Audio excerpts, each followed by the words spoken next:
março, viveremos 30 anos mais que os nossos avós. E daí? Com a curadoria do médico Alexandre Kalash, discutindo com convidados especiais sobre como lidar com o envelhecimento na nossa sociedade atual. No programa de hoje teremos a demógrafa economista Ana Amélia com o tema Vivemos mais, ficamos por mais tempos, velhos ou jovens? Ana Amélia Camarano é economista, doutora em estudos populacionais pela London School of Economics e tem pós-doutorado pela Universidade de Nihon, no Japão. Trabalha como demógrafa há mais de 25 anos, tem concentrado suas pesquisas na área do envelhecimento populacional e arranjos familiares. É pesquisadora do IPEA e professora do curso de Geriatria e Gerontologia da Universidade Estadual do Rio de Janeiro, além de ministrar cursos em outras universidades. Após o encontro, a convidada estará disposta a responder, estará disponível para responder as perguntas de vocês. Portanto, desliguem os seus telefones celulares, pensem um pouco durante a palestra as perguntas e, sem mais, chamamos agora ao palco a convidada da noite. Vamos recebê-la com aplauso.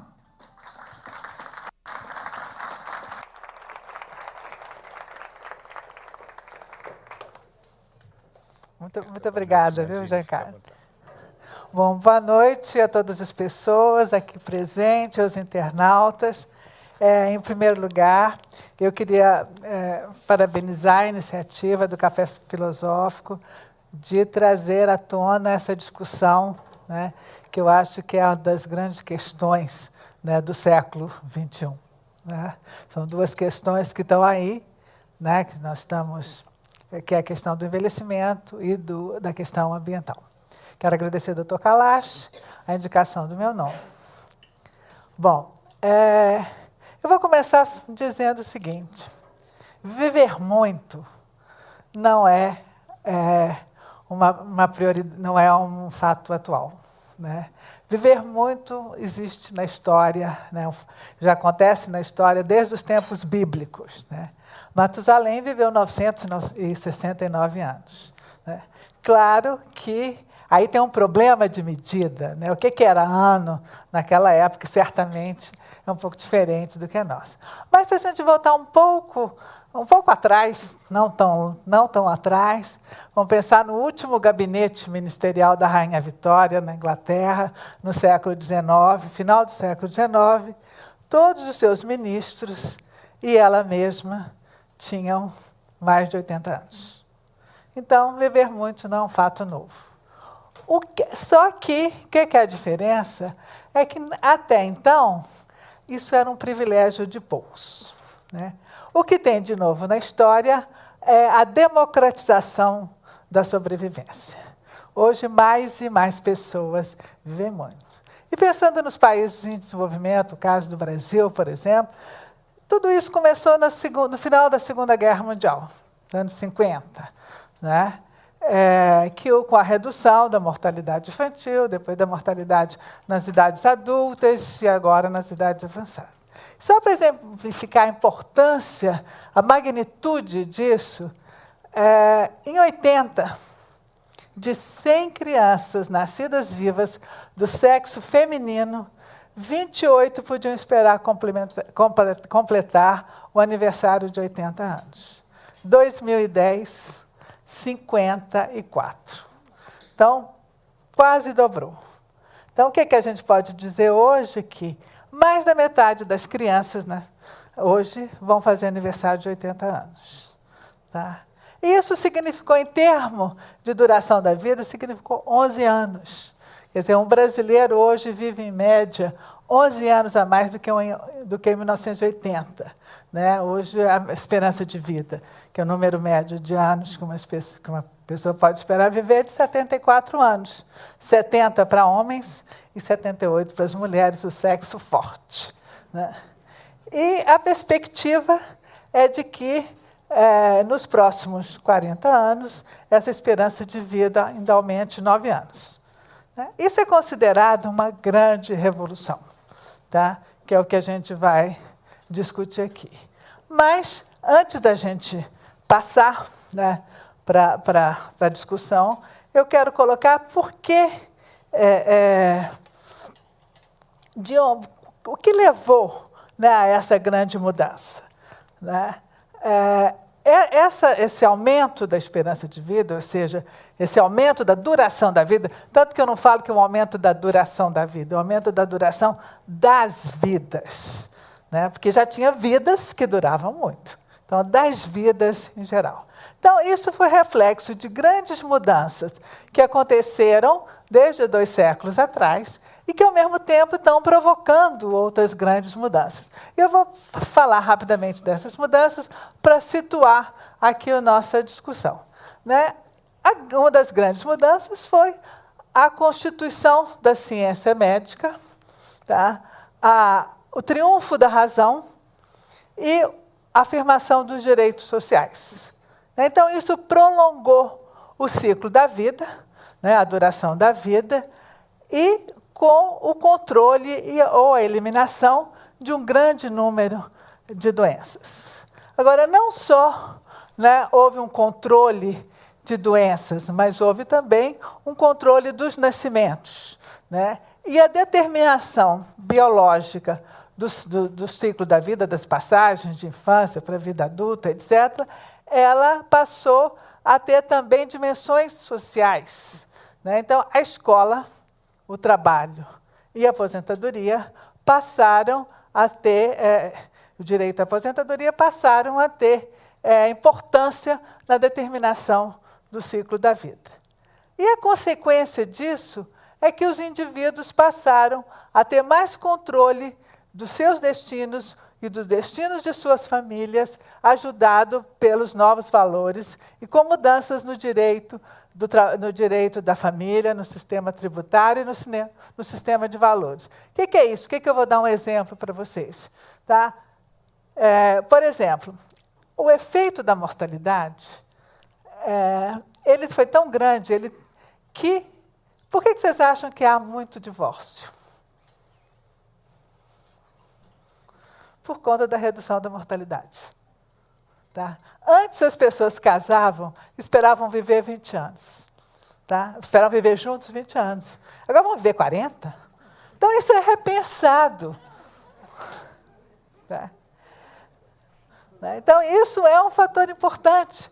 E o divórcio foi legitimado. Então hoje, né, os indivíduos têm controle sobre o seu destino, sobre o casamento. As pessoas hoje não se casam até que não ficam casados até que a morte os separe. Hoje, a decisão são dos indivíduos. Da mesma maneira com o número de filhos. Tá? Antes as pessoas tinham 10 filhos porque iam morrer 5. Então queriam ficar com 5. Hoje não. Então hoje há uma redução da fecundidade. As pessoas têm menos filhos, porque elas têm certeza de que pelo menos 90% vai sobreviver. Então, não precisa de ter mais filhos para que sobrevivam alguns. Da mesma forma, hoje elas não precisam de ter tantos filhos quanto Deus quer. Né? O controle da fecundidade, o controle dos nascimentos, hoje é disponível, né? As tecnologias anticoncepcionais estão aí, disponíveis e é socialmente aceito. Da mesma forma, há os métodos de reprodução assistida. Também hoje, com a legitimação dos casamentos homossexuais e com as tecnologias de reprodução assistida, os casais homossexuais também podem ter filhos. Né?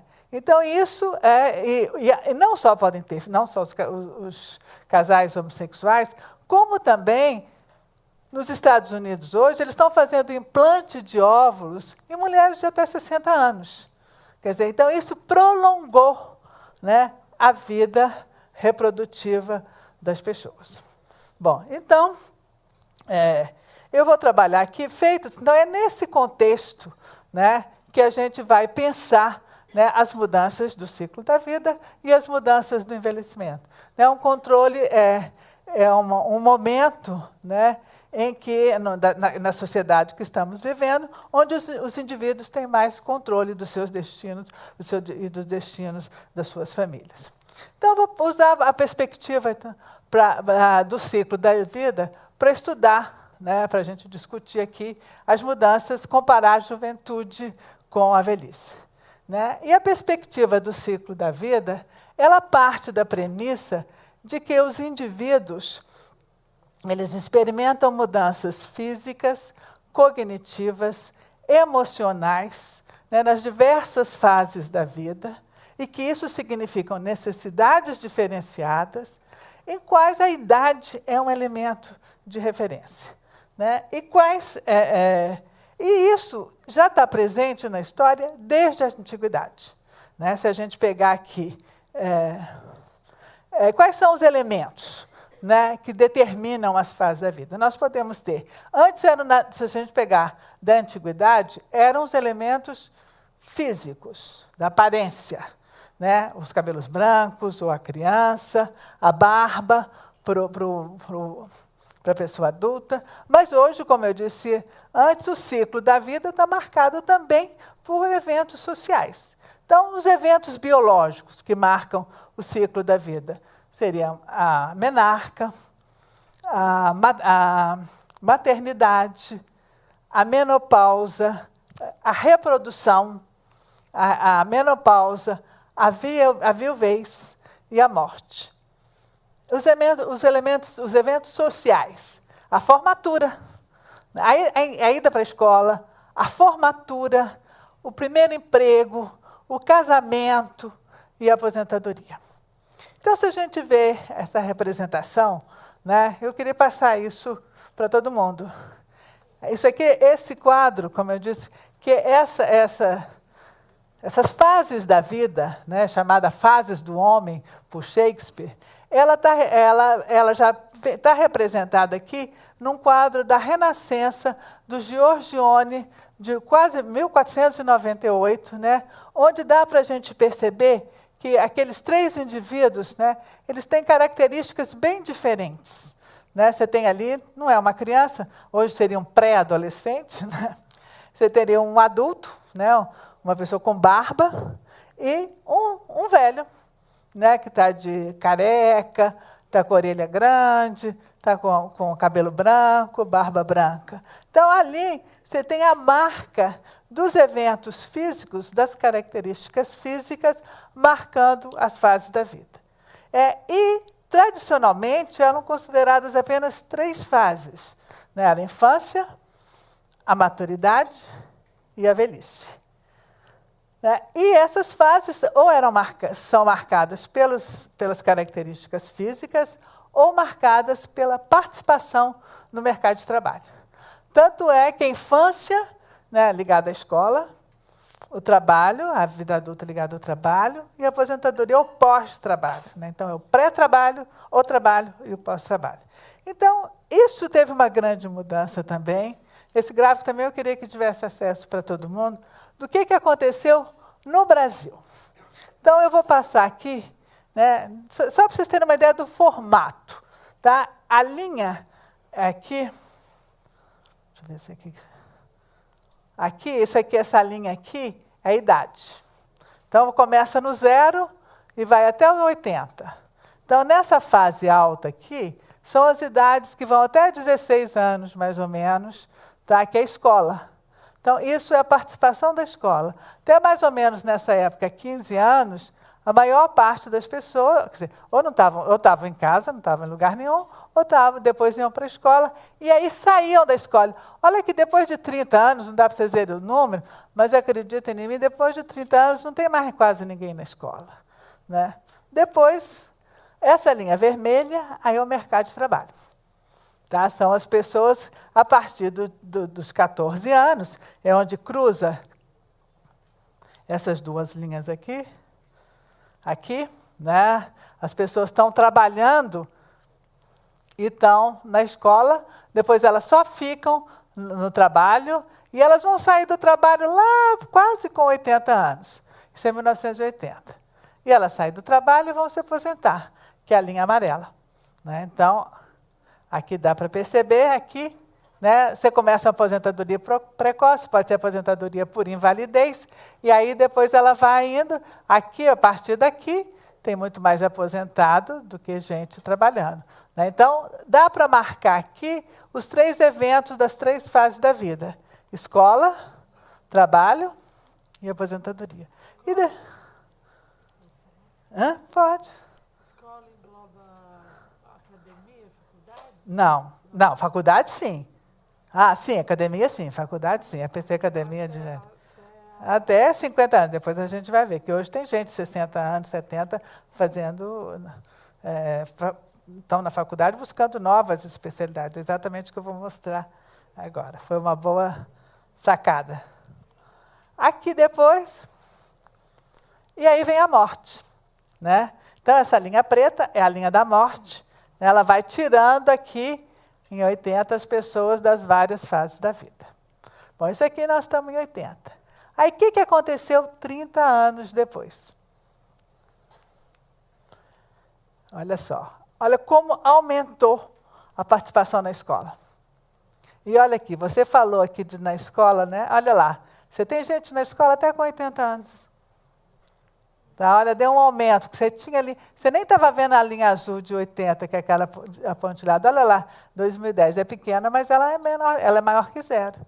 Tá? Olha como aumentou. E as pessoas estão entrando mais cedo na escola. E estão saindo mais tarde. E o trabalho? O que vocês acham que aconteceu com o trabalho? Estão trabalhando mais? Estão entrando mais tarde? Mas estão saindo mais tarde? Estão trabalhando menos. Olha lá.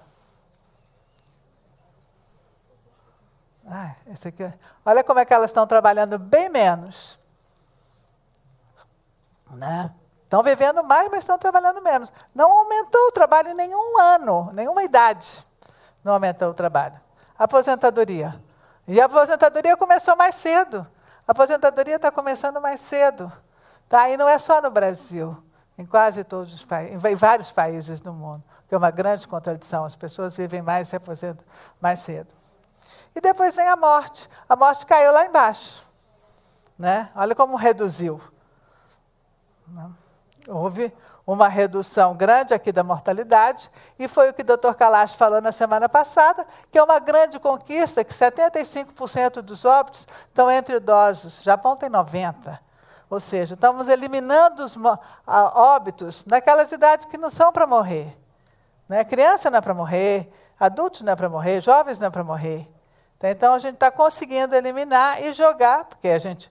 Até a segunda ordem a gente vai morrer, né? Nós ainda não somos eternos, né? Então, a gente, até então, a gente, o importante é jogar os mortos para as fases, para as idades mais elevadas. Então, bom, aí como é que a gente pode tirar de conclusão disso aí? Pensando nas tradicionais fases da vida. Quem que ganhou? Nós falamos que a mortalidade diminuiu, o ciclo da vida aumentou. Quem que ganhou? A infância ganhou? A infância se prolongou? Não. A infância encurtou.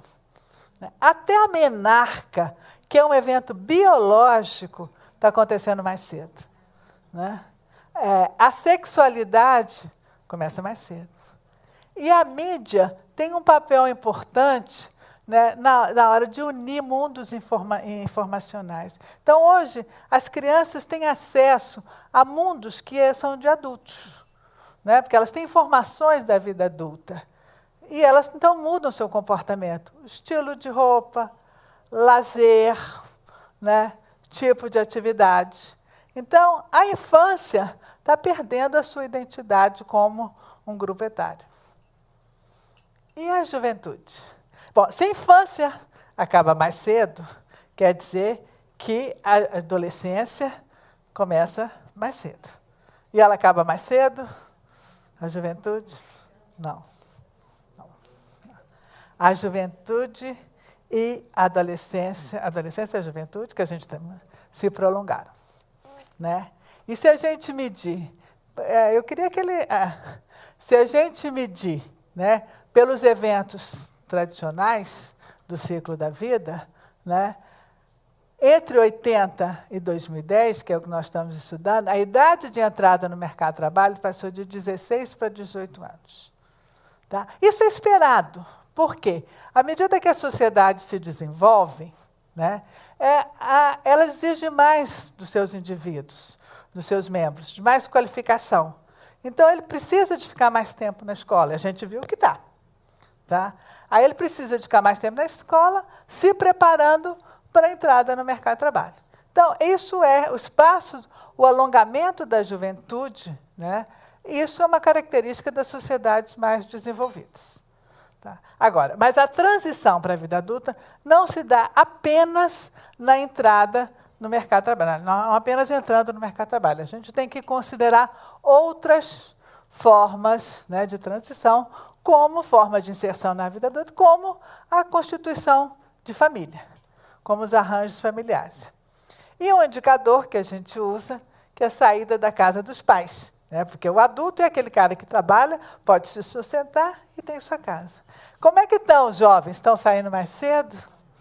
Não, né? Não. Isso, pelo contrário, né? Isso está na literatura desde os anos 90 de vários países do mundo, né?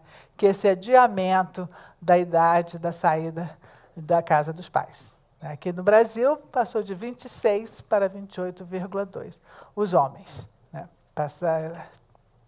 E isso é tão comum que já tem um nome, né? Que a literatura já batizou essa geração, né? Como geração bumerangue, geração canguru não sai da bolsa, né?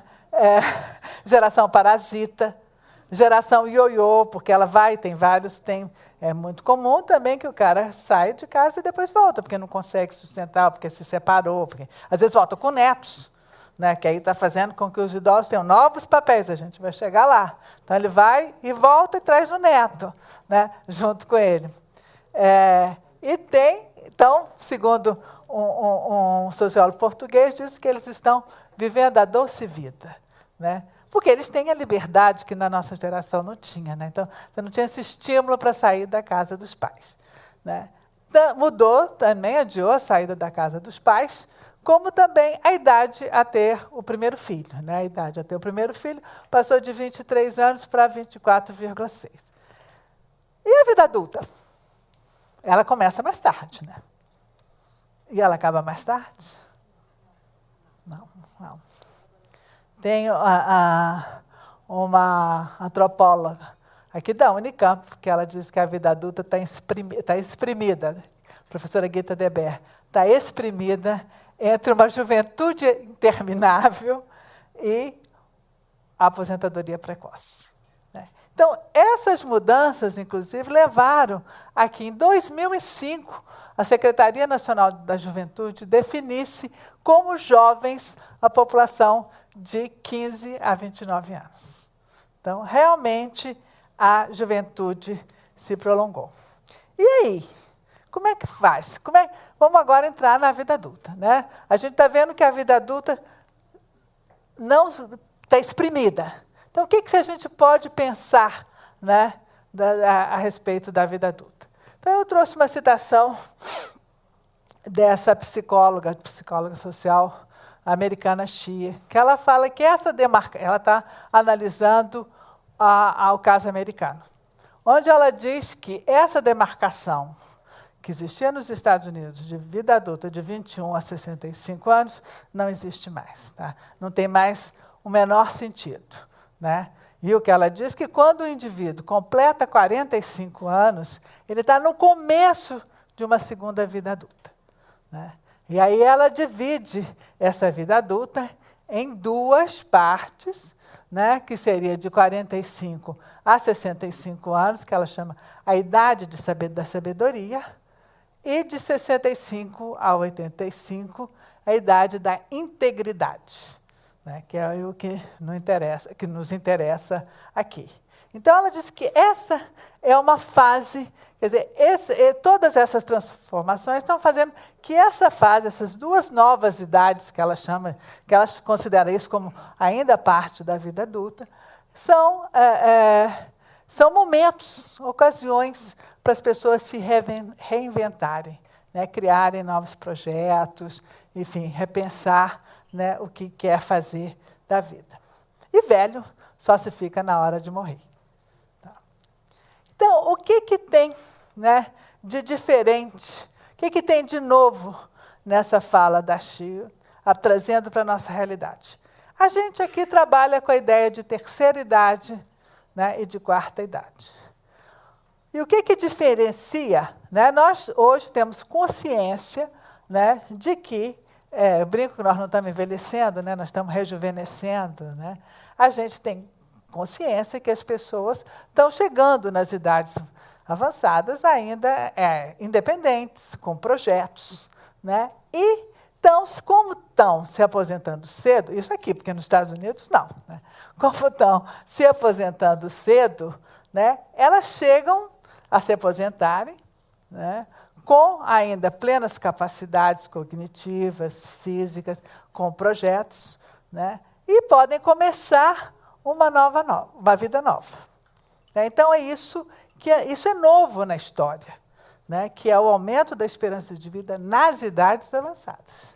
As pessoas, a aposentadoria universal, como nós temos hoje, é novo. Ainda digo de vocês que o Brasil é um dos poucos países da América Latina que tem um sistema universal como nós temos, com problemas que pode vir a ter, mas é muito melhor de qualquer país da América Latina. Tá? Então, o que acontece? Essas pessoas estão se aposentando, né, em plena capacidade cognitiva, física, mental, cheia de projetos, e elas já têm uma renda, e elas têm o bem mais precioso da humanidade, que é o tempo livre. Né? Porque ela já fez na vida o que ela tinha que fazer. Já trabalhou para garantir sua aposentadoria, já criou os filhos. Teoricamente, os filhos já saíram de casa, provavelmente na Inglaterra, onde o Peter Laszlo foi quem criou essa expressão, idade do preenchimento. Lá já devem ter saído, porque senão eles vão para fora. Tá? Então, esses indivíduos têm o tempo livre para poder realizar aquilo que querem fazer. Então, isso seria parecida com essa definição da Shio, só que eles não estão no mundo do trabalho, são indivíduos que saíram da segunda idade, a idade adulta, a idade do trabalho, né? E estão ainda, muitos até estão trabalhando, né? Estão com possibilidade de novos projetos. No Brasil, a nossa legislação permite que o aposentado volte ao mercado de trabalho sem nenhuma restrição, né? Mais ou menos 40% dos homens aposentados de 60 a 75 anos estão no mercado de trabalho. Então, eles estão podendo fazer, né, aquilo que eles não puderam fazer quando tinham que trabalhar para cuidar dos filhos. Tanto que o Peter Laszlo chama essa fase da vida como a idade do fulfillment, que eu não sei uma melhor tradução, se era a idade do preenchimento, a idade das realizações. E depois viria, perto da morte, a quarta idade, que, na verdade, o que é novo não é a terceira idade. Desculpa, o que é novo é a terceira idade, né? E a quarta idade seria a antiga terceira, que seria a fase das fragilidades. Então, aqui, voltando, né, até a professora Gita Deber, então, hoje, né, a ideia de velhice, né, ela não é mais uma fase da vida, residual não é, porque a gente vai ver que tem 23 anos pela frente, quem faz 65 anos, 21, né, ela não é uma vida residual e nem os indivíduos estão isolados da vida social.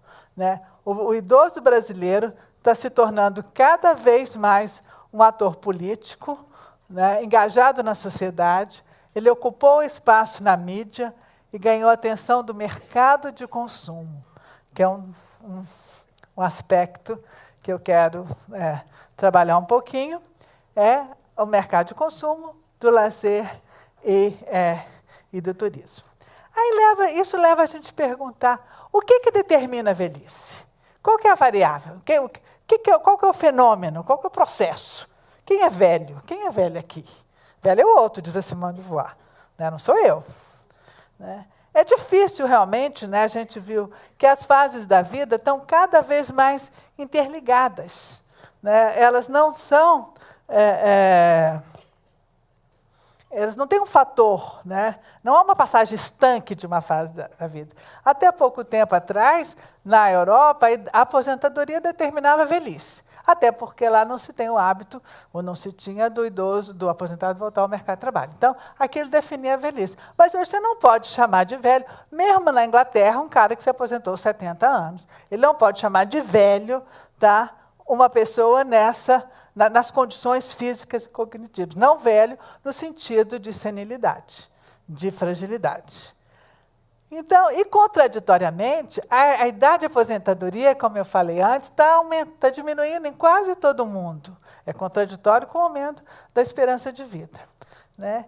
Então, tem um filósofo paulista aqui, Rubens Alves, ele diz que o que define a velhice é quando a gente deixa de ser objeto de desejo e passa a ser objeto de respeito. Né? Bom, então, o que a gente pode caracterizar a velhice? O que é a velhice? Na verdade, é muita idade. Velho é uma pessoa que tem muita idade. Mas também a gente não pode esquecer, né, que por mais que as condições de vida, de saúde estejam melhorando, algum momento, né, a velhice, a idade, em algum momento, ela traz fragilidades, né, traz perdas de capacidade física, mental, cognitiva, né, traz mudanças de papéis sociais, aposentado, né, a aposentadoria é ir para os aposentos, ou retiro, né, ou se retirar, né, como é na língua inglesa, francesa, espanhola, se retirar. Traz novos papéis sociais, né? Ser avó é um papel social, né? E é um papel social dessa fase da vida. Traz viuvez, perdas de cônjuges, perdas de amigos, perdas de parentes. Traz o medo da morte, né? A proximidade da morte, porque é a última fase da vida, né? Enfim, agora, claro que essas perdas, elas acontecem diferentemente para cada um. Elas são diferentes entre homens e mulheres, entre brancos e pretos, entre nordestinos e sulistas, enfim. Ela é diferenciada. Então, é difícil, né, a gente ter uma idade que marca isso. E eu vou trazer aqui, só para mostrar, agora, essa ideia da velhice com perdas, né, ela é presente na história. Né? Então, eu trouxe até para a gente passar aqui um filminho rapidinho, que é o Shakespeare, né? Na peça dele, Rei Lear, ele fala do envelhecimento do Rei Lear e as perdas, né, que ele vai sentindo ao longo da vida. Então, eu trouxe um pedacinho de um filme, que foi um filme maravilhoso, feito pelo Sesc, que em 2003, quando o Sesc fez 50 anos de atividade. Então, eu vou passar 2 pedacinhos de filme, um agora e um pouquinho depois. Esse filme me foi gentilmente cedido pela professora Heloísa Adler, então, que já mostra que desde Shakespeare já havia uma preocupação com a velhice. Posso passar aqui?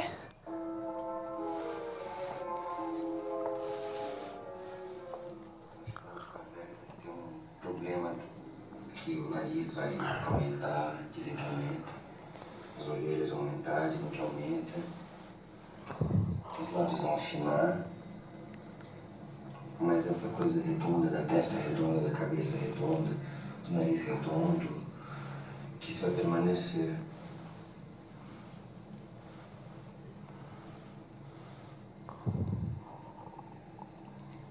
Aí eu acho que essas rugas do espanto, as rugas de espanto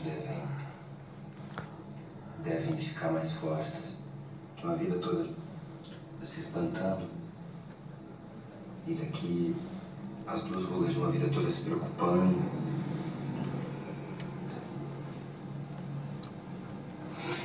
Normalmente a gente, de alguma maneira, fica meio triste quando pensa que fica velho. Quando não deixa de ser o alívio de algumas coisas. As mãos devem fazer aquela curva. lados.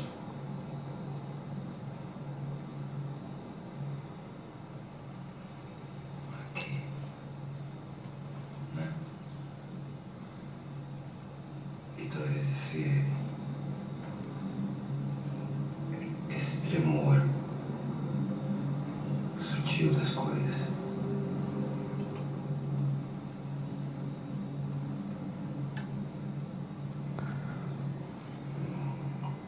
Talvez a gente passe a oscilar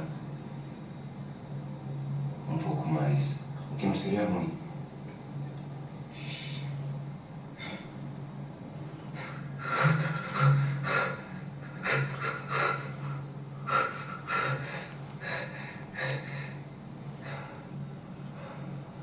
Ó, já começou a marcar.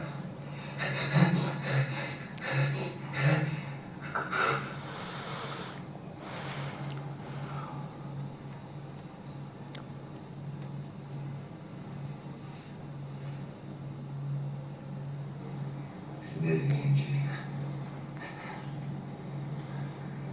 de rugas deve ser cinema digital, né?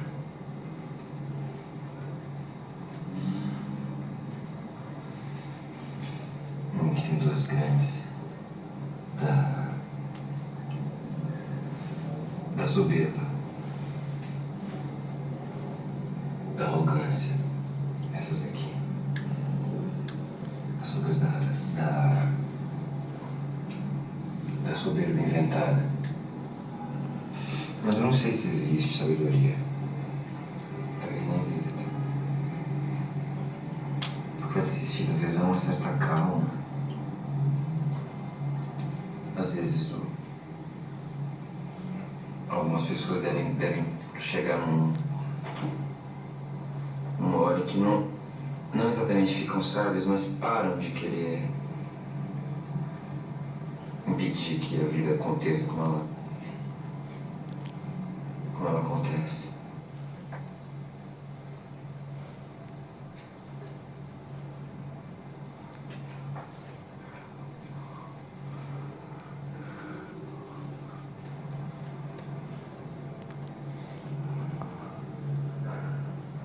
Tu não devias ter ficado velho antes de ter ficado sábio.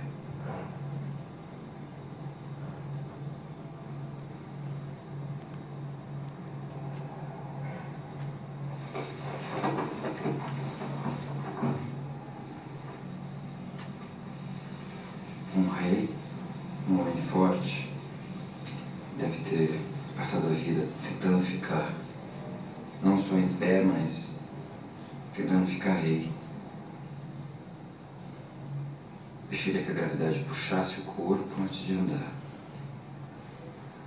Assim. Então, uma tentativa de ficar em pé e a gravidade puxa.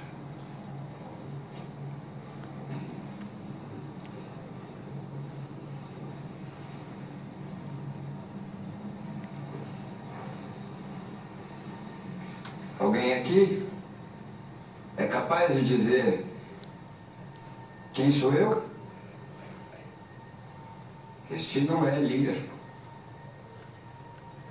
Lear anda desse jeito. Fala assim. Onde estão os olhos dele? Ou tem a inteligência abalada, ou o discernimento adormecido. Estou acordado.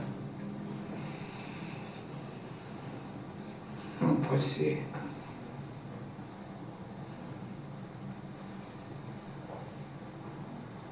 Alguém aqui é capaz de dizer quem eu sou? Bom, dá para perceber, né, quais são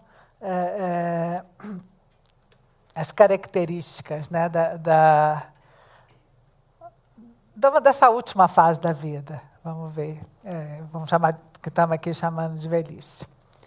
Agora, é difícil, como eu disse, definir, né, quando é que essa fase começa. Mas, por outro lado, né, se a gente pensar nas políticas, a gente precisa de ter algum critério que defina, né, para quem que eu vou dirigir, para quem que eu vou dirigir minhas ações, minhas políticas. Então, é tradicionalmente usado idade, né? É um critério que é fácil de operacionalizar, é fácil de verificar. Por exemplo, se você quer, imagina, a aposentadoria foi feita para quem perdeu a capacidade de trabalhar, para o LIA. Mas eu vou poder olhar pessoa por pessoa, você perdeu a capacidade de trabalhar, então vou dar uma renda para quem perdeu. Não tem. Então, você tem que ter alguns critérios que são gerais. Agora, os critérios gerais sempre incorrem riscos, né? Você sempre tem erros. O Brasil reconheceu a idade, né, reconheceu que grupos etários têm diferentes necessidades e, para isso, eles têm políticas diferenciadas. Tanto é que nós temos no Brasil o Estatuto da Criança, o Estatuto da Criança e do Adolescente, o Estatuto da Juventude, o Estatuto do Idoso. Então, este é um reconhecimento por parte do Estado brasileiro de que esses grupos etários têm necessidades diferentes e precisam de políticas específicas. Então, mas qual idade? Que idade vamos definir a população idosa? Começo dos anos 90, a Organização Mundial de Saúde definiu 60 anos para os países em desenvolvimento e 65 para os países desenvolvidos.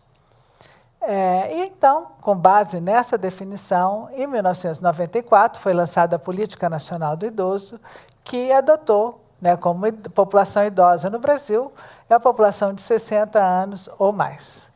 Em 2003, veio o Estatuto, 9 anos depois, veio o Estatuto do Idoso e confirmou os 60 anos.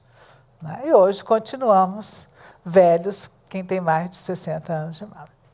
Mas essa fase, né, com a redução da mortalidade, com o aumento, né, da esperança de vida nas idades avançadas, a velhice se prolongou. Né? A esperança de vida aos 60 anos, quer dizer, o que me diz quantos anos uma pessoa de 60 anos pode esperar viver em média, ela aumentou 6 anos entre 1980 e 2010. Hoje, ela é de 21,2 anos. Então, nós estamos definindo aí como velhice, como idosa, uma fase que é maior do que a infância e a adolescência juntas. Né? E ela agora, ela é uma fase longa e é uma fase irreversível, porque, como nós estamos dizendo, essa é a última fase da vida. E a extensão dessa fase, né, e a sua irreversibilidade, né, levou essa fala do Milor Fernandes, né, que está ali. Ó. A infância, não. A infância dura pouco. A juventude, não. A juventude é passageira. A velhice, sim. Quando ela chega, quando um cara fica velho, é para o resto da vida. E é cada dia mais velho. Né? Então, é realmente uma fase longa. E essa extensão dessa fase, né, aliado ao fato, né, porque você imagina, se nós estamos falando em média 21 anos, nós temos pessoas com 60, com 70, com 80, com 90, com 100, são pessoas completamente diferentes. Você tem 90 é completamente diferente de ter 60. Né? Isso, aliado ao fato de que essas pessoas tiveram trajetórias de vidas diferenciadas, né, faz com que a população idosa seja muito heterogênea. Né? Aqui, citando uma professora também da Unicamp, né, a professora Anita Neri, ela diz, né, o velho brasileiro não existe. Existe várias realidades da velhice referenciadas a diferentes condições de qualidade de vida individual e social. Então, na verdade, existem várias velhices.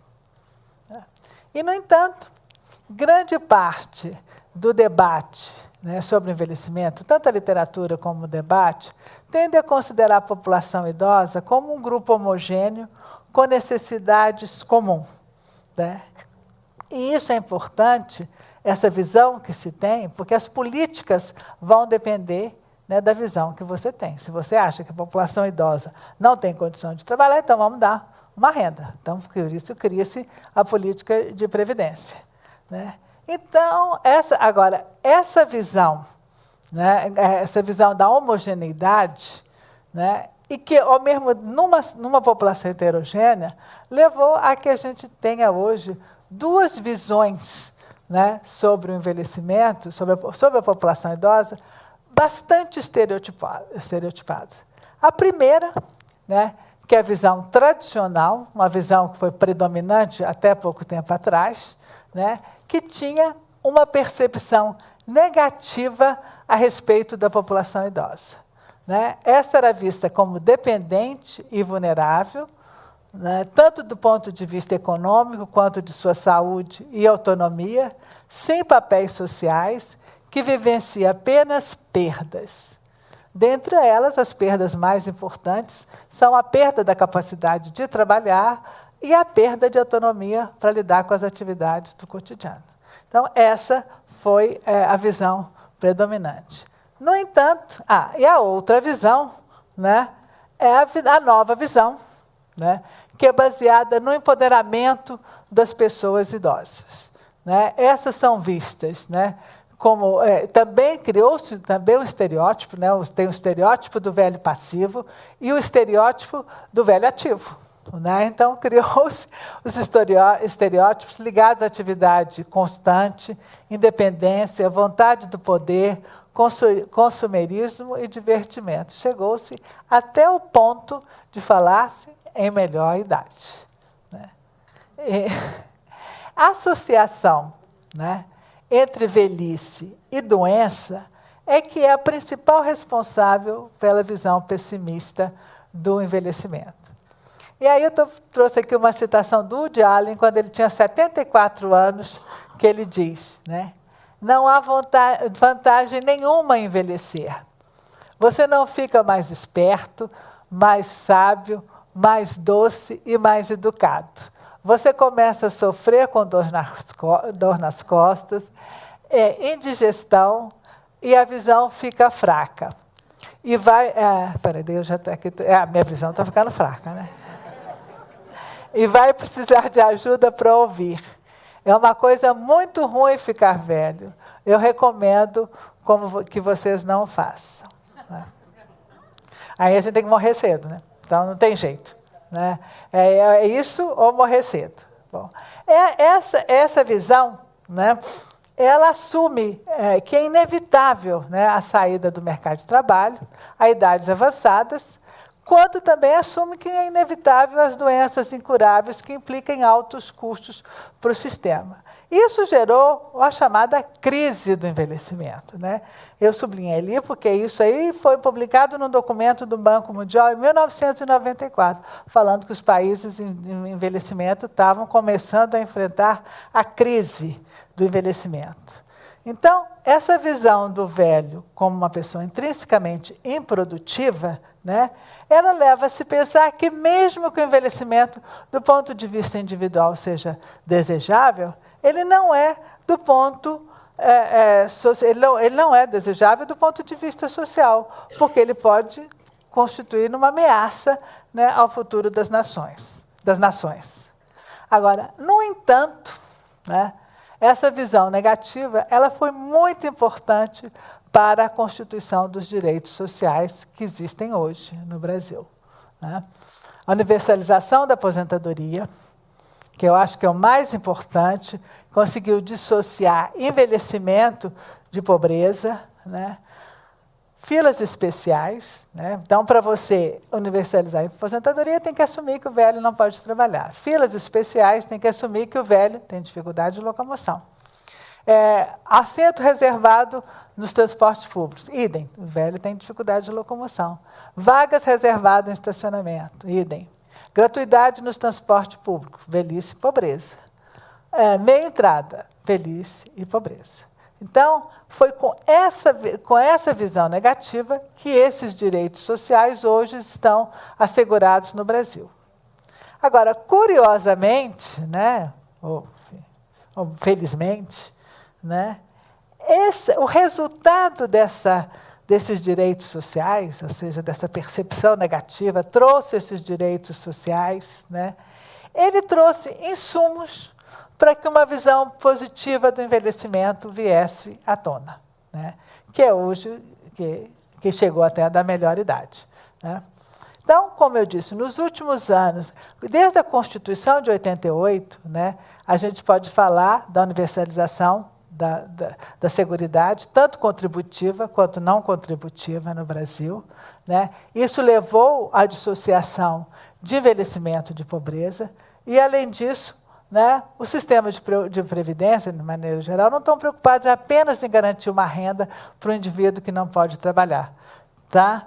Mas eles estão preocupados também, tá, em criar espaços culturais psicológicos para trazer, né, esses velhos que antes eram desintegrados da vida social, para que eles pudessem ter também uma maior participação na sociedade. Então, esses direitos sociais, eles permitiram, né, que a velhice deixasse de ser associada à pobreza e à exclusão da vida social. Mas chegou um ponto, né, digamos, de exagero, né, possibilitou espaços, né, para que novas oportunidades para as pessoas pudessem se reinventar, né, ter novos espaços para outros projetos, mas ela chegou ao ponto do exagero, né, de chegar na visão, né, de que isso seria a melhor idade. Aí eu vou passar agora o outro filminho, que aí contrapõe, né, essa visão negativa com a visão positiva, todas duas bastante extremadas. O incenso se espalha pelo altar. A sineta tocava mais uma vez seu som cheio de presságios. O cheiro de incenso, misturado ao de velas queimando, invadia o nariz. Às vezes havia uma música de um órgão invisível e palavras em latim. A cabeça se erguia um pouco, só para permitir ver de relance todas as demais cabeças pendidas em contrição, inclinadas, a ponta dos queixos enfiadas nos peitos, os olhos fechados. O êxtase. Quem poderia não acreditar na ressurreição da carne e na vida eterna? Quem? Eu via aquelas velhas voltando lentamente para os seus lugares depois da comunhão, tentando disfarçadamente tirar com a ponta da língua um pedacinho de hóstia que tinha ficado preso num imprevisto e surpreendente espaço vazio entre a gengiva e a desgastada dentadura postiça. Doces velhinhas, tão diferentes de mim. Olhando essas velhinhas, é que tomei consciência de minha própria imperfeição. Eu não sou bom. Boas são as velhinhas com seus passinhos trôpegos. Bons são os homens de boa vontade. É deles o reino dos céus. É deles a juventude eterna, na improvável hipótese de haver mesmo a juventude eterna. Bom, entre parênteses, eu queria confidenciar que eu gostaria muito de ver o espanto dessas velhinhas quando chegar ao outro lado, derem de cara com um nada.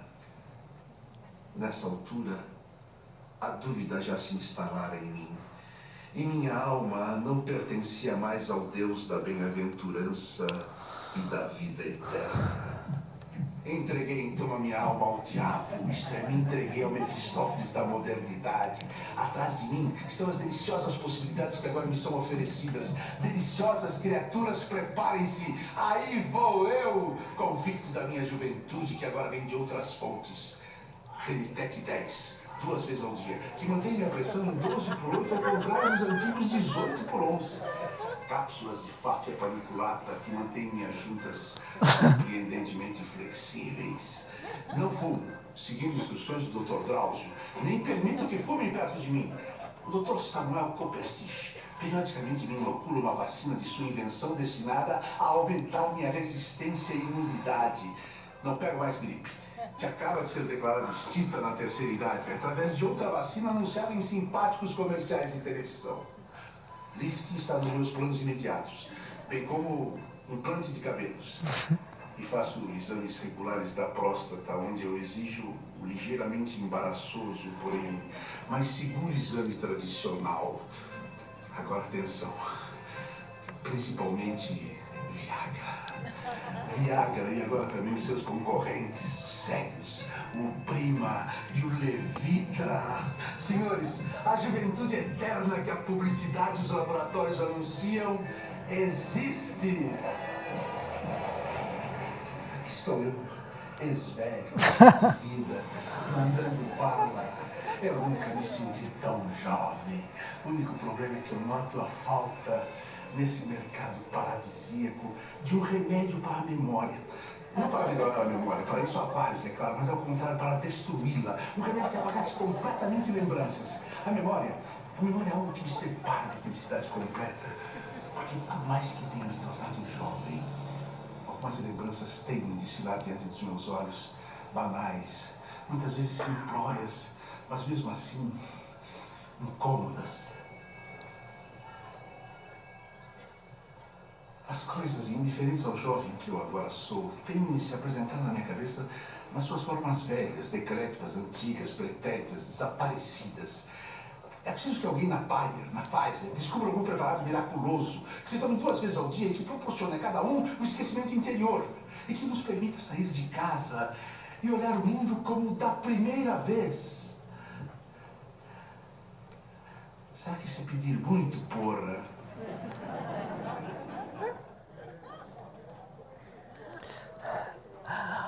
Gostaram? É muito divertido, né? Então, ali 2 visões, né? As 2 visões bem estereotipadas. As velhinhas ficam velhas, só vão na igreja comungar, esperando o reino dos céus. E o ex-velho, né? Que está buscando a juventude eterna. Bom, e é essa perspectiva, né, como eu falei antes, dos novos idosos, quer dizer, da nova visão, desculpa, é que esses idosos com renda estão sendo vistos como uma grande atração para o mercado de consumo, né? E, de fato, né, eles são incentivados, né, a exercerem uma vigilância constante do seu corpo, né, sendo responsabilizados pelas doenças autoafligidas, né, como resultados do abuso do álcool, da falta de exercício, da uma dieta inadequada, do cigarro, né? E essa é uma visão que é incentivada pelas políticas de saúde como forma de redução de seus custos, né? Então, na cesta de consumo desses idosos, né, a preservação do corpo, né, é que tem a maior importância, né? E a venda, a promessa da eterna juventude, né, é o maior atrativo para esses, enfim, desse novo mercado. E o que é que acontece, né, é que a juventude, então, está deixando de ser uma fase da vida para ser uma meta a ser alcançada a qualquer preço, né? E o envelhecimento vira um jogo, né, de ganhos e perdas. Você não envelheceu bem, você não se cuidou. Tá? Então, você perdeu o jogo, né?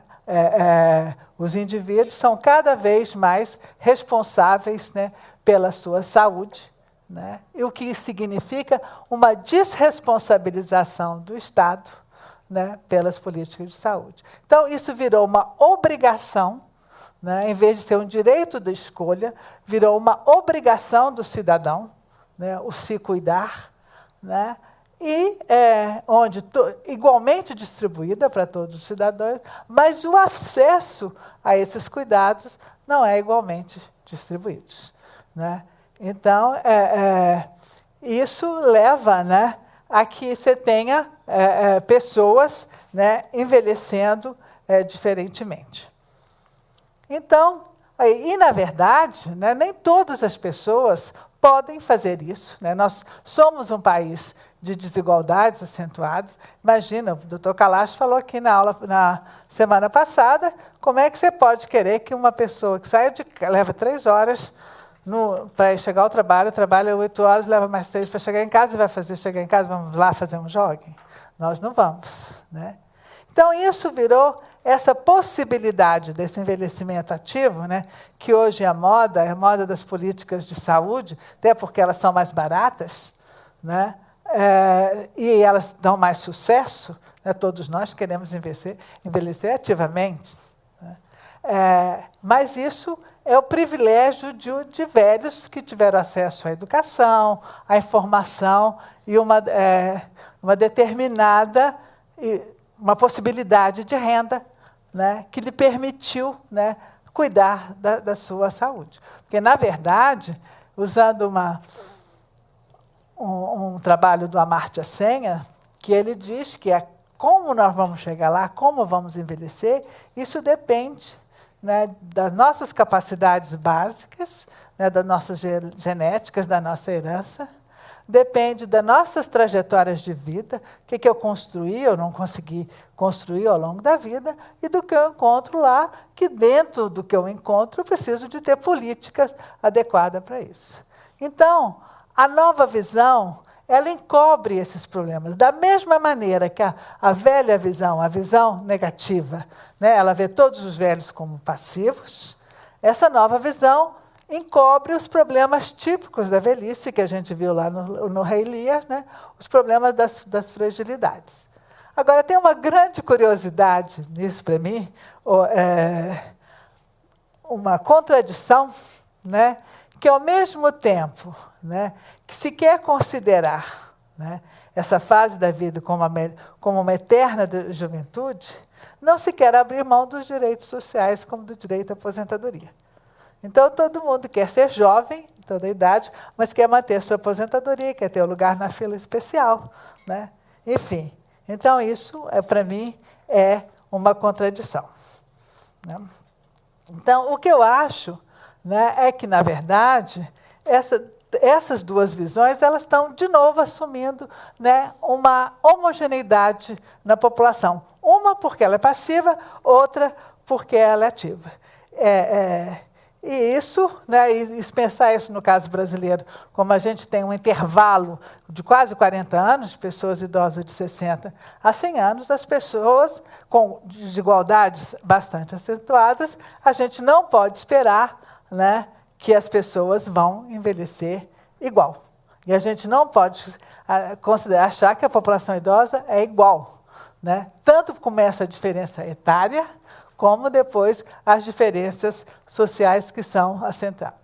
Então, para sintetizar, né, acho que a visão de dependência, a visão negativa, né, ela ignora os grandes avanços na medicina, a expansão da cobertura da Seguridade Social, e como a nova visão, ela não oferece, né, os instrumentos capazes para a gente entender as fragilidades que são típicas dessa idade. Então, é um perigo, no meu entendimento, qualquer generalização que se faça a respeito da população idosa, seja do ponto de vista ativo, seja do ponto de vista de fragilidade. Aí eu tenho uma outra citação da Fernanda Montenegro, que fala, melhor idade, imagina, você perde a audição, a visão, o paladar, mas é da natureza. E pronto, vamos tocar a vida. Então, na verdade, é da natureza, né? Algum momento da vida, as fragilidades vão acontecer. Né? Então, o que eu acho que estamos precisando, né, de uma nova visão, de uma outra abordagem para entender, né, o envelhecimento, o papel social do idoso, como é que ele foi afetado pelas suas condições de vida. A gente reconhece, né, que os idosos de hoje, eles desempenham cada vez papéis mais ativos na sociedade, na sua família, cuidando de netos, por isso tem a geração bumerangue lá, a geração ioiô, que, da mesma forma, uma parcela expressiva está frágil e vulnerável dentro de casa ou dentro dos asilos, e uma outra parcela é frágil e vulnerável, mas também presta papéis importantes, né, inclusive com a renda, né, sustentando filhos e netos. Bom, então, para a gente terminar, eu vou falar um pouquinho para a gente pensar, e o futuro? Né, isso, o quadro que nós temos aí. O que a gente pode pensar para o futuro? A gente tem uma certeza, tá, que a população idosa vai continuar a crescer. Tá? Por quê? Porque os novos idosos, dos 30 anos, próximos 30 anos, já nasceram. Tá? E nasceram, acho que o Dr. Kalash também falou na semana passada, nasceram no período do Baby Boom. São os Baby Boomers, nascidos nos anos 50 e 60. Tá? Então, eles nasceram muitos. Foi a época que o maior volume de nascimento no Brasil foi entre 50 e 70. E eles sobreviveram muito, porque a redução da mortalidade infantil começou exatamente depois do pós-guerra. Então, eles nasceram muito e eles vêm sobrevivendo muito. Eles sobreviveram, eles escaparam da mortalidade infantil, né? Depois eles se beneficiaram da mortalidade adulta e agora estão se beneficiando da redução da mortalidade nas idades avançadas. Então, são os chamados Baby Boomers que estão se transformando nos Elderly Boomers. Mas como eles vão viver? Né? Agora, eles não são muitos, tá? Eles são diferentes, tá? Principalmente as mulheres. São diferentes, a nova geração de idosos, diferente das gerações anteriores. Principalmente as mulheres. Por quê? Foram as mulheres nascidas nos anos 50 que foram maciçamente para a escola, que depois foram para o mercado de trabalho, que experimentaram a pílula anticoncepcional, que encurtaram as saias. Ninguém lembra aqui que foi Mary Quant, nos anos 60, né, que encurtou as saias, né? Entraram maciçamente no mercado de trabalho, casaram, descasaram, recasaram, não casaram, estão virando homossexuais, né, e reduziram o número de filhos. Então, são muito diferentes e vão colocar necessidades diferentes. Uma delas, o Dr. Kalash levantou aqui, que é essa história das mudanças no casamento. Né? O recasamento leva a múltiplos casamentos. Os múltiplos casamentos levam menos tempo em cada união. Menos tempo em cada união significa menos compromisso, tanto com o seu parceiro quanto com as gerações de cima. Então, eu gosto de brincar que quem tem muita sogra não vai cuidar de nenhuma. Né? Bom, essa geração, ela continuou fazendo mudança. Ela não só fez mudança na juventude, que é a fase típica da mudança, né, são jovens que são os agentes de mudança social, mas elas continuaram fazendo mudança. Tanto que, em 1994, né, uma baby boomer, Regina Lemos, publicou um livro dizendo que 40 anos era a idade da loba, né, da mulher perigosa, a mulher sensual, atraente.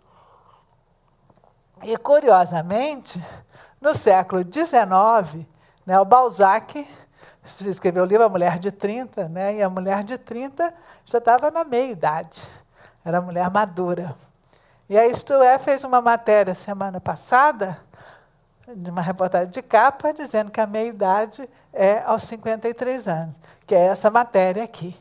Então, são as baby boomers, que agora estão nos 50, né, e que estão, né, aqui, ó, mudando de profissão, começando outra faculdade, que disse isso, se divorciando, casando novamente.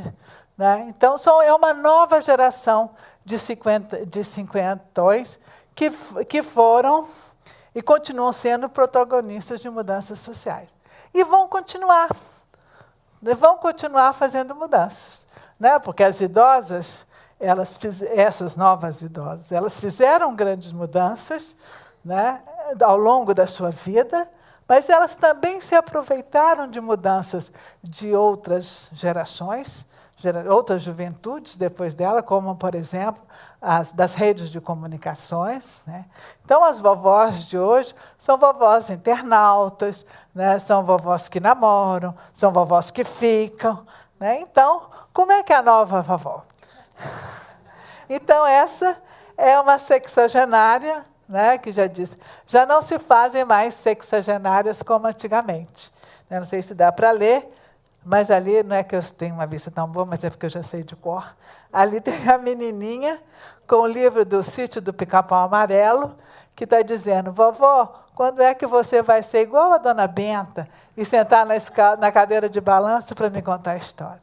Então, essa é a sexagenária atual. Então, é uma nova avó.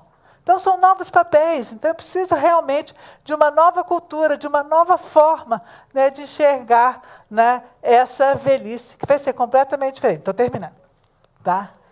Mas essa população, essa geração, ela vai ter desafios. Ela está chegando lá e ela vai encontrar desafios, né, como a falta de uma cultura adequada, a definição de novos papéis sociais para essa avó, para essa geração, quem vai pagar a conta da Previdência? Né? Nascendo menos gente, contribuindo menos gente, e as pessoas vivendo mais, ficando mais tempo aposentado, quem vai pagar essa conta? Quem vai cuidar dos idosos frágeis? Já que se elas têm muitos filhos, têm nas relações mais instáveis, né? A questão da tecnologia médica, desse avanço da tecnologia médica, até onde que vai, hora prolonga a vida, hora prolonga a morte. Então, são desafios ou incertezas que que essa geração vai enfrentar. E eu, para terminar, eu vou mostrar uma tabela aqui. Não se assustem com essa tabela. Tá? Eu quero que vocês olhem o seguinte, essa tabela tem ali idade 20, 30, 40, 50, 60, 80, homens e mulheres. Vocês de aqui, quantos anos você tem? 65. Então, você está entre 60 e 70 ali. Né? Então, quantos anos você tem mais pela frente? Tá? Ali entre 23 e 16. Tá? Então, você tem mais ou menos uns 18 anos pela frente. Então, vocês olham nessa tabelinha ali e se achem, para vocês verem quantos anos vocês têm, que vocês podem esperar viver. Em média, não quer dizer que você vai ter só isso, entendeu? Estou dizendo em média. Você está achando muito? Não, 23, eu achei que você ia achar pouco. Você tem mais ou menos 23 mais 16, você tem mais 19. Mais ou menos 19 anos pela frente. Então, vocês já se acharam? Hã? Todo mundo já se achou? Agora vocês vão pensar como é que vocês querem viver esses anos. Né? Com que pessoas... Você já pensou como é que você quer viver esses anos que estão faltando? Com quem? Você quer compartilhar com alguém? Com quem? Né? Que nova empreitada você propõe? Isso eu estou citando a Xia, que é aquela psicóloga que eu disse antes.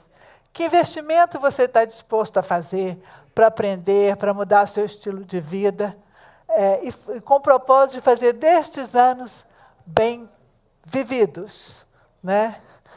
Isso que é a questão, que vocês façam destes novos anos bem vividos, que vivam plenamente. E eu, só para terminar, uma piadinha, eu terminar mesmo, que foi me contada para vocês não esquecerem do prazer.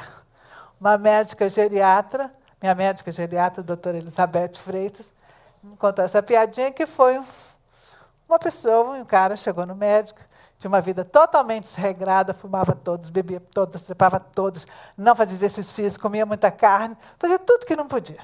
Tinha uns 60 e poucos, falou, doutor, se eu parar de fumar, parar de beber, parar de fazer tudo direitinho, tá? Eu vou viver mais uns 10 anos.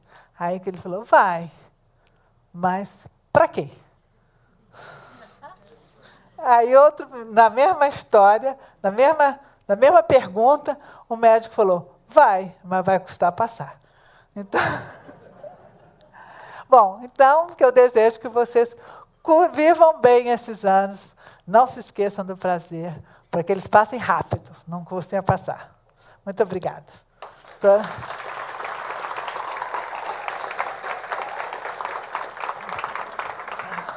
Obrigado, Ana Amélia, por essa brilhante palestra.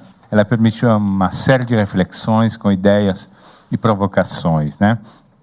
Então, tenho certeza que vocês já estão prontos para fazerem perguntas. Aguardem só um segundo que a câmera chegue até vocês. Então, levantem a mão, vocês serão atendidos na ordem.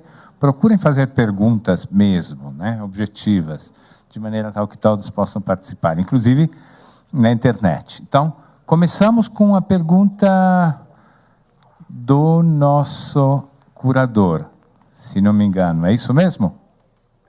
Então, passamos para a pergunta do Alexandre Kalash. Boa noite, público aqui do Café Filosófico. Boa noite àqueles que nos estão acompanhando pela internet. Boa noite, Ana Amélia. Eu já tinha prometido, quando vim fazer aqui a palestra, que o público não ia se decepcionar. Você realmente é uma estrela. E, Ana Amélia, uma das coisas que você tem dito e que me preocupa muito, e é uma das coisas que eu gostaria que você esclarecesse mais, com essa diminuição das taxas de fecundidade, e obviamente cada vez mais os brasileiros vivendo mais com essa expectativa de vida que ninguém há 30, 40 anos poderia antecipar, nós vamos chegar a um ponto em que a população brasileira, em vez de aumentar, vai começar a encolher.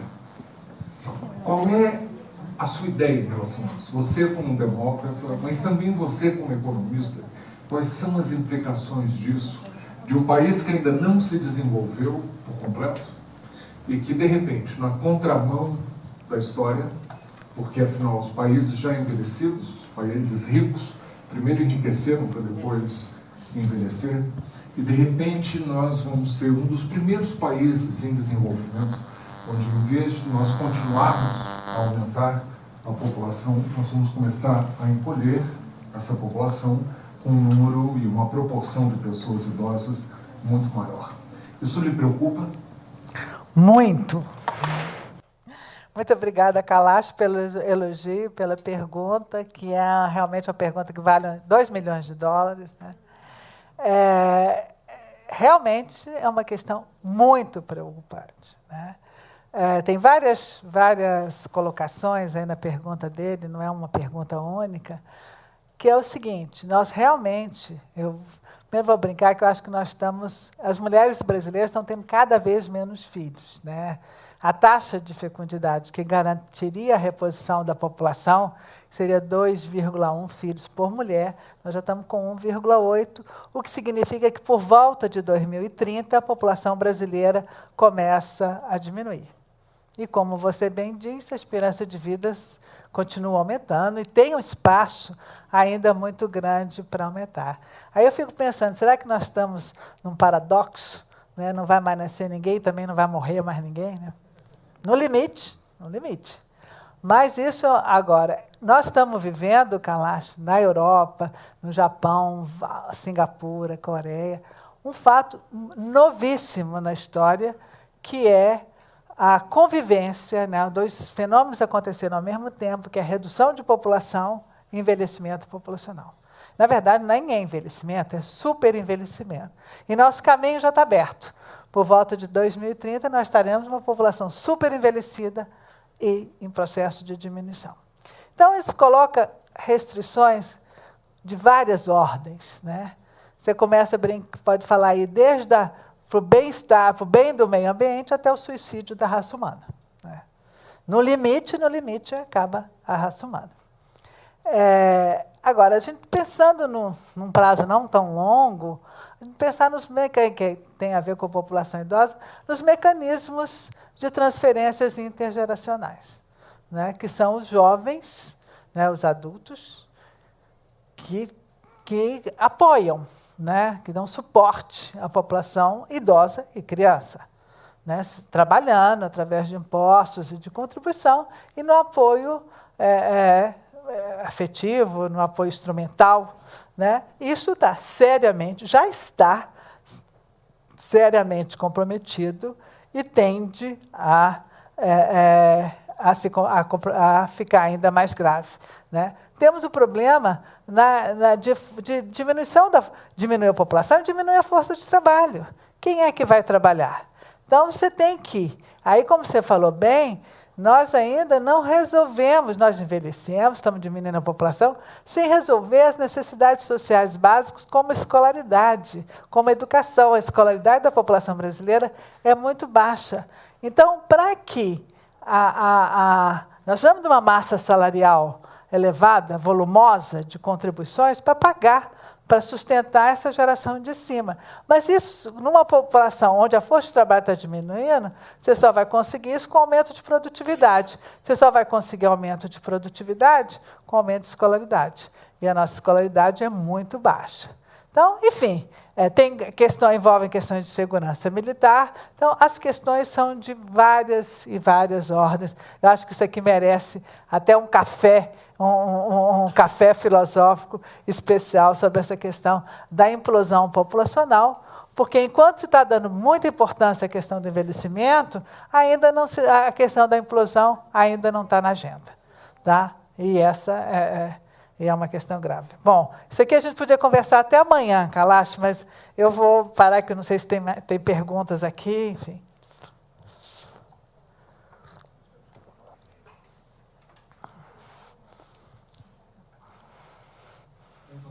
Boa noite. Vivo Café Filosófico pelo site do Instituto CPFL, onde internautas podem assistir online e participar do chat, enviando perguntas ou comentários. O Edson pergunta o que a senhora tem a dizer sobre os relacionamentos entre jovens e pessoas bem mais velhas, uma vez que assumir este relacionamento em público pode causar julgamentos por valores morais, físicos e até sexuais. É o que ele diz. Bom, em princípio eu acho ótimo. Eu acho que nós estamos vendo que cada vez tem menos barreiras, menos limites entre as fases da vida. Eu acho, desde que haja respeito, a idade não é a questão fundamental é que se tenha respeito entre os pares. A nossa sociedade é muito preconceituosa, é muito machista. Então, um homem idoso com uma mulher jovem é sinal de virilidade, de machista, e ele é muito bem visto. Tá? Agora, uma mulher mais velha com um rapaz jovem, sempre se está achando que o rapaz está querendo aproveitar da moça. Eu acho que não necessariamente. Por que os homens têm direito e as mulheres não?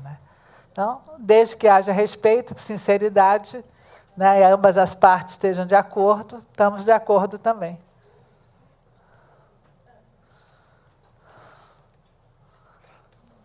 Ok. Aqui tem uma, ela também. Ela também de branco, também levantou. Tá bom. É difícil tratar, na média, um país tão heterogêneo que nem o Brasil. Então, quando você fala que a taxa de fecundidade caiu, provavelmente nas classes mais baixas há uma diferença muito grande entre a taxa de fecundidade nas classes mais baixas e nas classes mais altas. Há muita heterogeneidade também entre o que é velhice nas classes mais baixas e nas classes mais altas. Eu gostaria que você elaborasse um pouco sobre isso.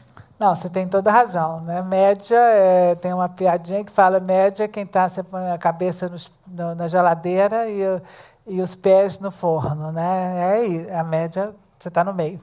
Mas, começar da fecundidade, a fecundidade realmente era muito diferente, as disparidades eram muito grandes entre as classes de renda mais alta e mais baixa. Como eu falei, elas continuam grandes, mas elas estão cada vez menores.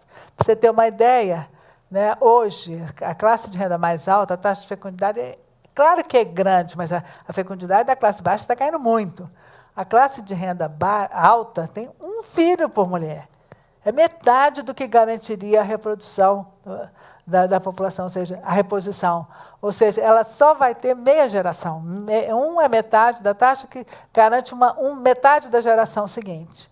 A taxa de renda a taxa de fecundidade da classe de renda mais baixa está 2,5, ela já foi 8. Então, e é onde cai mais, até porque é onde tem mais espaço para cair.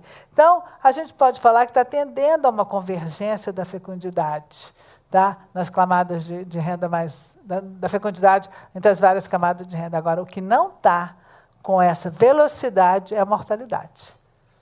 Então, você vai ter realmente um impacto, talvez, da diminuição de população maior na classe de renda mais baixa, porque a mortalidade também, os diferenciais estão diminuindo, mas numa velocidade muito menor. Exatamente porque onde, né, você vê, você reduzir a fecundidade é fácil, você toma pílula. Tá? Agora, você reduzir a mortalidade não é tão fácil assim. Tá? Você tem um impacto inicial, que você, né, reduz a mortalidade por diarreia, né, enfim, mas hoje você reduz a mortalidade por hipertensão, enfim, mas tem um espaço que você pode fazer com uma unidade de pronto atendimento. Mas tem outro espaço que depende de mudanças de condições de vida sociais mais amplas. E isso realmente está indo muito devagar. Né? E aí, obviamente, vão gerar velhices diferentes. Tá?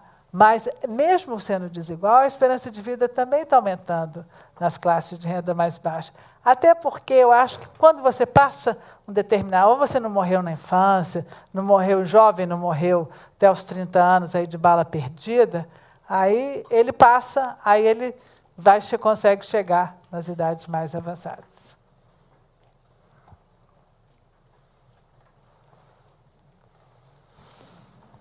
Boa noite, obrigada pela apresentação. Eu gostaria de te perguntar sobre a transcendência, o que muda nessa nova idade adulta, a questão da transcendência. Você não falou muito, não sei se tem estudo sobre isso. Olha, eu não conheço, não sei se tem ou não tem, mas provavelmente tem, mas isso eu desconheço. Tá. Vou até procurar. Você levantou a minha curiosidade, que eu te agradeço.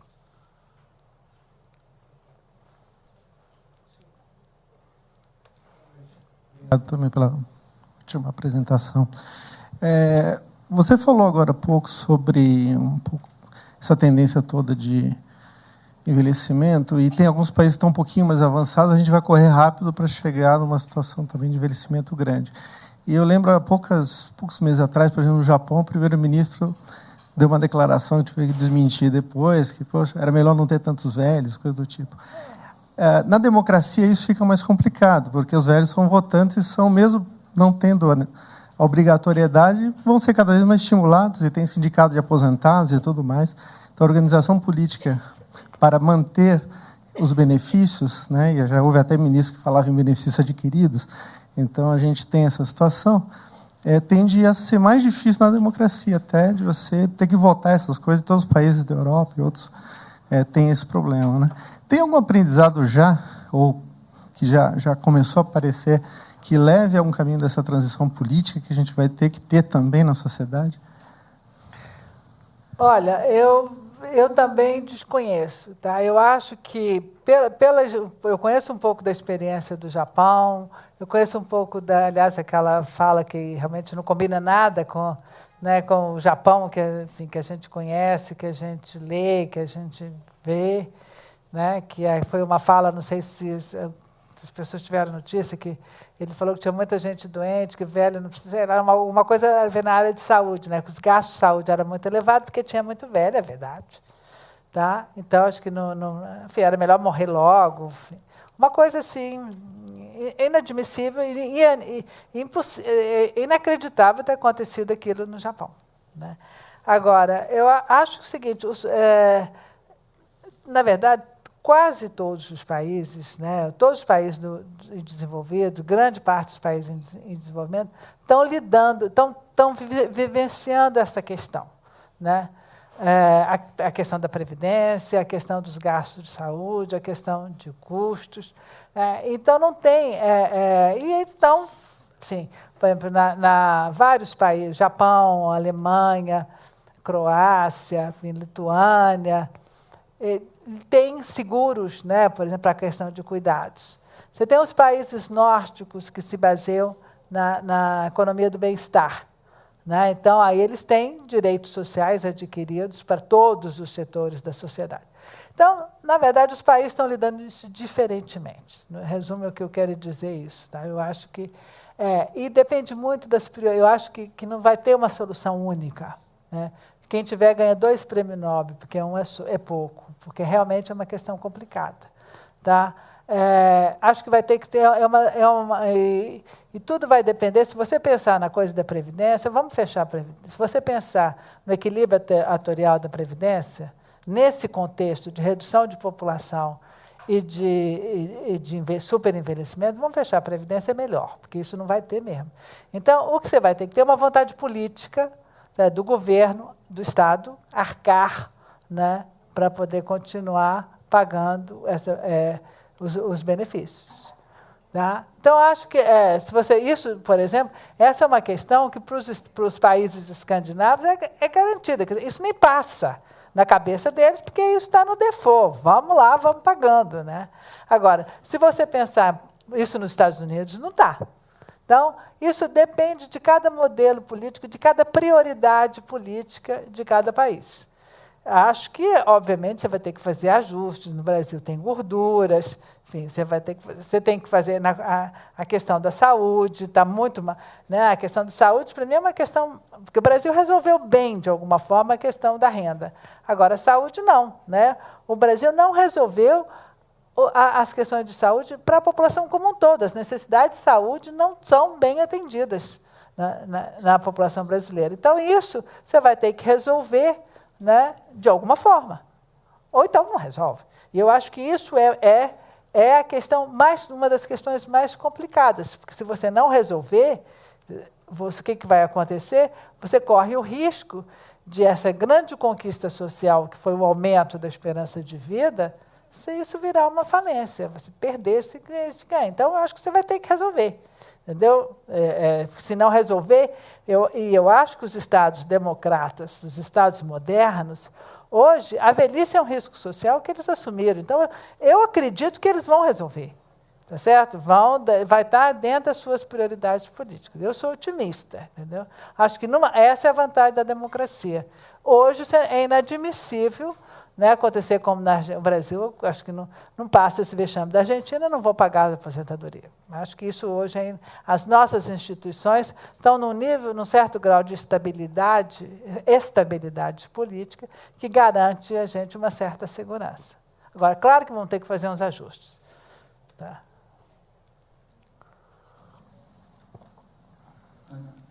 Recentemente têm sido publicadas algumas matérias e pesquisas falando do aumento do número de pessoas mais velhas em redes sociais, como Facebook, Twitter, enfim. E chegou uma pergunta aqui da Rosane, dizendo que o acesso às redes sociais também colaborou com a vontade de viver mais, com mais oportunidades e mais informações. Então, eu queria que você falasse um pouquinho sobre isso. Isso eu acredito. Eu acho que esse acesso, né, porque o idoso era muito isolado, né? A velhice era isolada da sociedade. Então, você tem um avanço, por exemplo, a ideia da meia entrada e do transporte gratuito é para tirar o velho de casa, do centro de convivência. Então, porque isso você reduz a depressão, o cara faz amizades. Né? E, da mesma forma, a rede social. Tá? Como você faz uma rede presencial, né, você também faz uma rede virtual. E isso é constatado, né, que as pessoas que têm uma rede, né, elas vivem mais. Né? Elas têm mais vontade de viver, enfim, e são menos depressivas. Então, acho que isso faz parte, né, que essa nova geração de idosos vai também se beneficiar das redes sociais.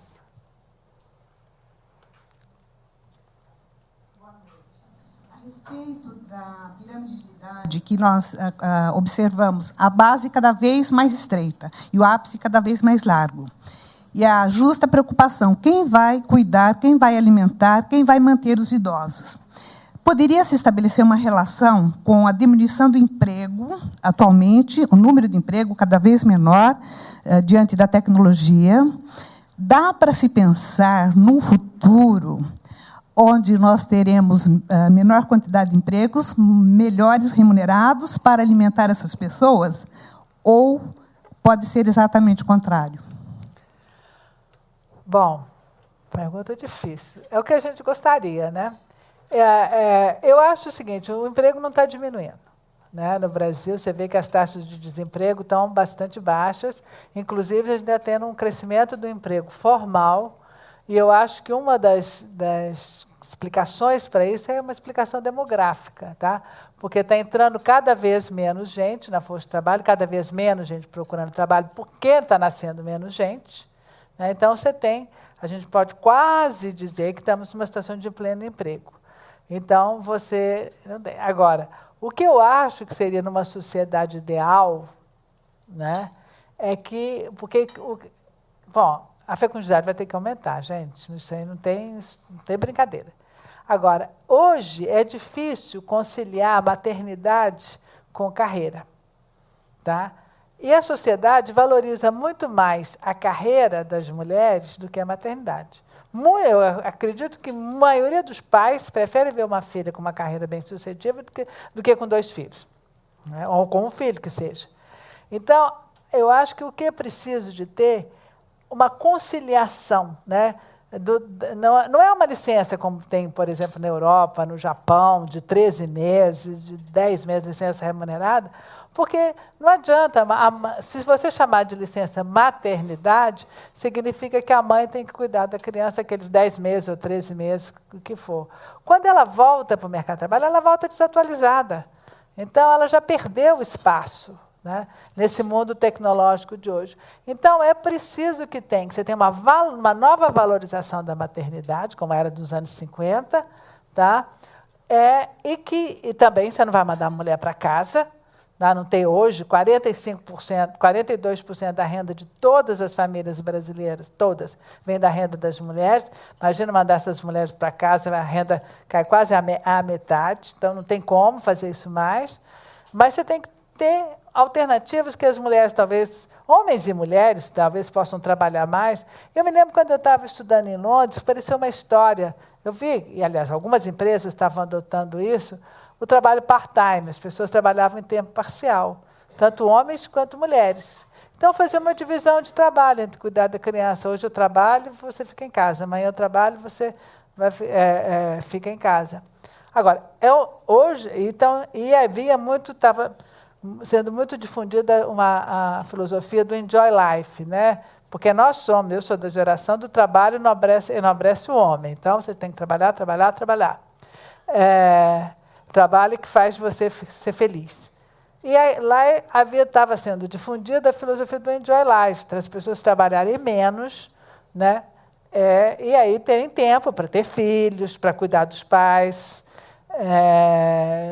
frágeis. Mas você tem que ter uma renda, primeiro, uma renda part-time que seja compatível. As pessoas também não vão abrir mão do padrão de vida, vão preferir trabalhar mais sem abrir mão do padrão de vida. Então, eu acho que, enfim, eu acredito que algum caminho, principalmente tem que valorizar a maternidade tem que ser valorizada. Eu acredito que alguma solução, entendeu? Alguma mudança virá nesse sentido, entendeu? Porque a raça humana é a raça mais existente, né, de todas as espécies. Ela tem mais de 10 mil anos. Então, ela sempre encontrou mecanismos institucionais, nem para crescer demais e nem para se extinguir. Então, acho, e aí passa por aí, entendeu? Acho que essa valorização da maternidade, a compatibilidade da maternidade com a carreira da mulher.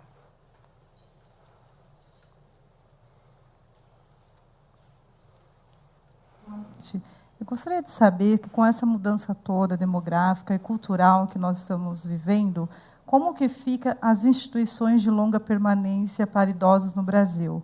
Poderá haver uma demanda por este serviço? Eu gostaria que você falasse um pouquinho sobre isso. Bom, eu acho que hoje um espaço, né, que eu acho que deve ser valorizado é a questão das instituições. Vou voltar um pouquinho atrás. Ainda existe muito preconceito com relação às instituições que são os antigos asilos, né? Tanto existe um preconceito com o asilo que até mudaram o nome para a instituição de longa permanência, que também é horroroso.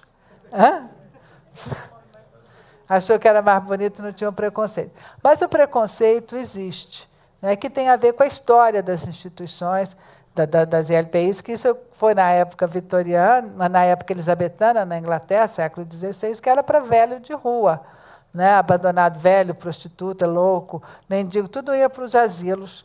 Isso era fruto da caridade cristã. E então isso levou, né, criou um preconceito, né, em relação às instituições, que todo mundo... Então, quem vai para a instituição, está no imaginário das pessoas, é velho, pobre, abandonado. Então, você vai botar seu pai no asilo porque você está abandonando o seu pai. Então, ainda existe muito preconceito, e esse preconceito ele foi reforçado pela nossa legislação. Porque a Constituição, ao mesmo tempo que ela, a Constituição de 88, desfamiliarizou, né, o sustento do idoso, quando ela universalizou uma renda para esse idoso, ela familiarizou o cuidado. Então, está lá na Constituição, o idoso deve ser cuidado preferencialmente pela família. E virou a página, porque ela nunca mais fez nada para ajudar a família a cuidar. A Política Nacional do Idoso veio e repetiu. O Estatuto do Idoso veio e repetiu. Então, isso fortalece o preconceito. Aí, o que acontece? E sem perguntar, né, sem perceber essas mudanças na família, né, e sem perguntar se a família pode cuidar, se ela quer cuidar, se ela tem condições de cuidar. Então, as instituições são vistas com muito preconceito, né? E aparece uma ou outra, quer dizer, aqui e ali, em fruto da necessidade, porque a família não está mais dando conta. Então, tanto é que, aí nos últimos 10 anos, surgiu a definição de LPI, e aí mudou de nome, agora é casa geriátrica, é casa de repouso. Então, isso mudou, está tentando mudar a concepção. Mas, como é um investimento caro, e como existe muito preconceito, a oferta é muito baixa. Então, aí a oferta é baixa, mas as instituições boas, pelo menos no Rio de Janeiro, ela tem listas de espera enorme. E lista de espera numa instituição é quando você tem que esperar o cara morrer, né? Porque ele só vai sair quando morrer. E a família continua sendo vilanizada, né? Porque colocou o idoso. Só que, hoje, muitas vezes, a alternativa de instituição é a melhor alternativa do que a dificuldade, para uma família que tem dificuldade, que a mulher tem que trabalhar, que tem poucos filhos, né, a coisa do cuidador doméstico. Hoje ficou muito caro com a lei da empregada doméstica, né, e é difícil você também administrar, né, vários cuidadores na sua casa. Então, nós estamos com um nó. Porque enquanto a demanda por cuidados está aumentando, porque a população hoje que mais cresce é de 80 anos e mais, a oferta de cuidadores familiares está diminuindo por todas as coisas que nós falamos, e tem, para vocês terem uma ideia, tem 100 mil idosos, enquanto tem 3.400.000 idosos frágeis, que têm dificuldades para a vida diária no Brasil, tem 100 mil nas instituições. Ou seja, a família cuida ou descuida de 3.300.000 idosos. Né? E se você abandona o seu pai lá no hospital, abandona, você não busca, você é vilanizada. Né? Aí o Ministério Público vem em cima da família. Por que não colocou? Então, agora, eu acho que isso ela tem que crescer, essa oferta tem que aumentar, até para melhorar a qualidade.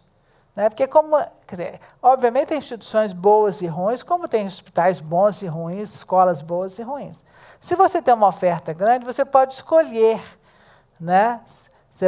Tem 10, você vai escolher qual que é melhor, que nem a gente faz com escola, com creche. Agora, se você só tem uma, você vai ter que botar lá. Né? Então, é uma forma de melhorar a qualidade. Eu não sei se eu respondi, porque também é uma questão muito complicada. Né? As perguntas terminaram. Bom, fico do lado de cá, me sinto melhor, né? Olhando para a Ana Amélia. Eu acho que foi assim, extremamente brilhante a sua palestra pelas contradições levantadas e também pelos novos paradigmas, né? Que nós teremos para frente, as reflexões que nós teremos que fazer. Eu acho que nós temos, na sexta-feira que vem, nós teremos, continuando esse módulo, a médica geriatra, professora da Universidade Federal de Minas Gerais, Carla Jacomin, com o tema Envelhecer como Direito, como construir essa possibilidade. Então, nós vamos aprofundar o tema. Não esqueçam que essa palestra de hoje já estará disponível no nosso site muito em breve, então, se vocês queiram rever, por favor, entrem no nosso site, se cadastrem e vejam a palestra de hoje na íntegra. Lembro que nós temos a Livraria da Vila, aqui ao lado, que tem livros sobre o tema à disposição de vocês, então, por favor, confiram. E que mais? Gostaríamos de agradecer muito a sua presença e principalmente a presença de vocês também, sem os quais não teríamos o nosso café. Gostaríamos de concluir com um aplauso de agradecimento especial para você.